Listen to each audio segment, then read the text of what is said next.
লাউলাকা লামা খালাকতুল আফলাক, হাবিব আপনাকে না বানাইলে কিছুই বানাইতাম না।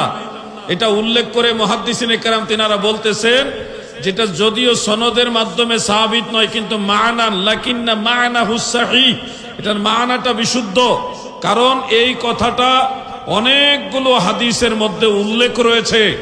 এই মর্মে কোনো বিশুদ্ধ তো দূরের কথা, কোনো আপনার দুর্বল হাদিসও নাই, বরং এটি সম্পূর্ণ জাল, ভিত্তিহীন। কোন হাদিসের কিতাবে এরকম কোনো কথা বলা হয় নাই। আহমদুল্লাহ সাহেব তিনি বাংলাদেশের একজন সম্মানিত মানুষ।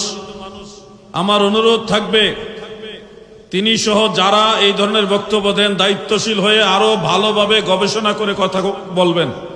এগুলো কোরআন হাদিসে নাই। আমাদের নবীজিকে সৃষ্টি না করলে আল্লাহ তাআলা কিছুই সৃষ্টি করতেন না, এটা শুধুমাত্র ওই ইবারতের উপর ডিপেন্ডেবল নয়, নগদ মিথ্যে। এই মর্মে কোনো বিশুদ্ধ তো দূরের কথা, কোনো আপনার দুর্বল হাদিসও নাই, বরং এটি সম্পূর্ণ জাল, ভিত্তিহীন। কোন হাদিসের কিতাবে এরকম কোনো কথা বলা হয় নাই। আমাদের নবী হযরত মুহাম্মদ সাল্লাল্লাহু আলাইহি সাল্লামকে না সৃষ্টি করলে নাকি আল্লাহ তাআলা কোনো কিছু সৃষ্টি করতেন না, এটা কতটুকু সত্য? এরকম একটা হাদিস আছে, কিন্তু সেই হাদিসকে মুহাদ্দিসগণ, হাদিস বিশারদ, বিশ্লেষকগণ এই হাদিসকে জাল হাদিস হিসাবে চিহ্নিত করেছেন। এটি সনদ বিশুদ্ধতার সূত্রে বর্ণিত নয়। লাউলা লাউলা খলিকতু লামা খলিকাতিল আফলাক, নবী সাল্লাল্লাহু আলাইহি সাল্লাম যদি সৃষ্টি না হতেন আসমান জমিন সৃষ্টি হতো না। ভাইরা আমার, নবী সাল্লাল্লাহু আলাইহি সাল্লামের মর্যাদা বলার জন্য মিথ্যা হাদিস বলার কোনো দরকার নাই। আল্লাহ তাআলা তার নবী সাল্লাল্লাহু আলাইহি সাল্লামকে, তার হাবিবকে এমনি মর্যাদা দিয়েছেন, তার জন্য ভুয়া হাদিস বানানোর কোনো দরকার।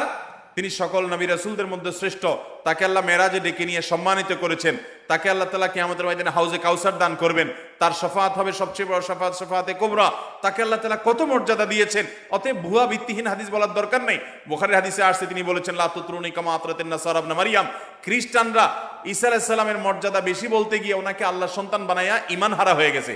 তোমরা আমার মর্যাদা বলতে গিয়ে এরকম সীমা লঙ্ঘন করবা না।